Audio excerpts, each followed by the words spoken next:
Hi, I'm Steven. I'm Malyssa. We started this journey in 2018, probably.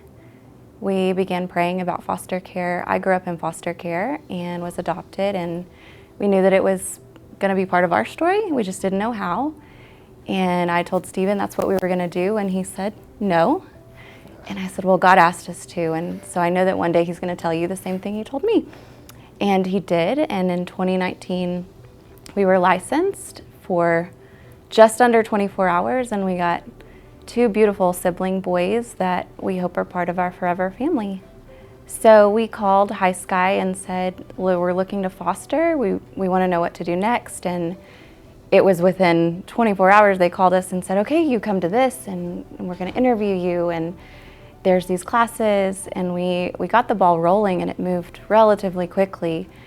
Maybe 6 months later, and we were a licensed foster home. We did our home study and all the CPR and things, and it was a very quick process. In the initial, I said no. And looking back on it, it was simply out of a place of fear. I was afraid of what it could mean to have people in my home that I didn't know.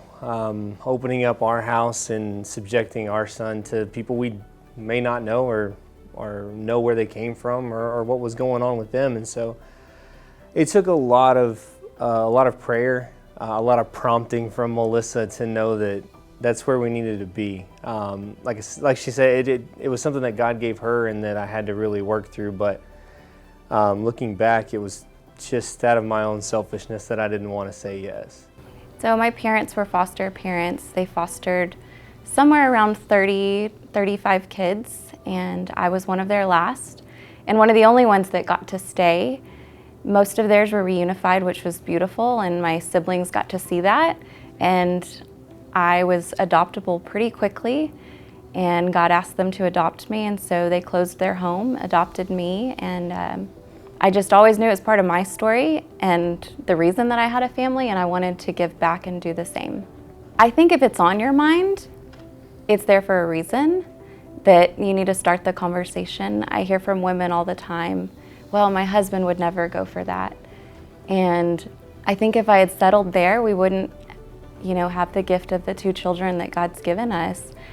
That if I hadn't pursued that calling, there was two children that needed a mom and a dad and wouldn't have had one.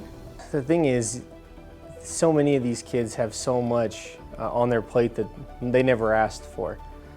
And we, especially out here in this area, we're extremely blessed to live in this region, to do what we do, and the kind of money and resources that are in Midland, we can all do something.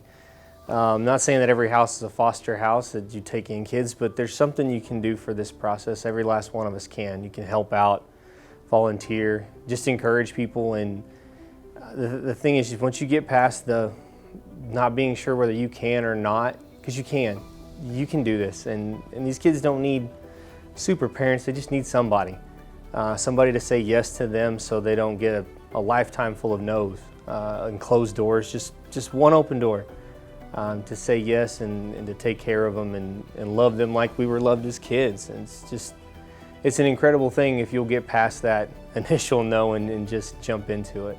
The older of the two boys that we have, he didn't want to talk to us. Because he didn't talk.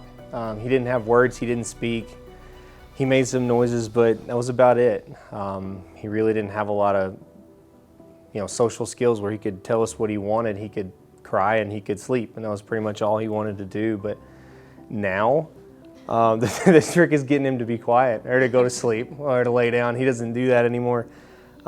He's just an absolute personality, probably the biggest one in our house. And so it just took some time. It took a lot of time, and it happened on his time, but he's blossomed into this person that's just a larger than life personality, and he's so much fun. And so it's just night and day from where he started. High Sky Children's Ranch is excellent because they fill the gap between where kids are that need help and getting them the help they need. Part of me getting past the no came from our son. We asked him, we said, hey. We were driving. Yeah. He saw a homeless man on the side of the road, and he said, we don't ever stop and help them. And I said, well, we give to organizations that do help them. That's where a lot of our tithe goes. That's where our giving goes. And I said, you know, there's some things they can do to help themselves. And he said, what about kids? And I was like, wait, what? And he said, Mom, kids don't have a choice. And I went home and I was like, that's it. He's right. Kids don't have a choice. And if his heart can understand it, we can do the rest. Yeah. He was an only child for 5 years, and just overnight flip a switch, best big brother in the entire world. Like he cares for those boys in a way it's undescribable. I can't imagine it. It's the same way that I love my brother, and we grew up together. And it was from the minute they hit the door, he was ready for anything, and he loves them with his whole heart and defends them as if they were his own blood, and they're his family.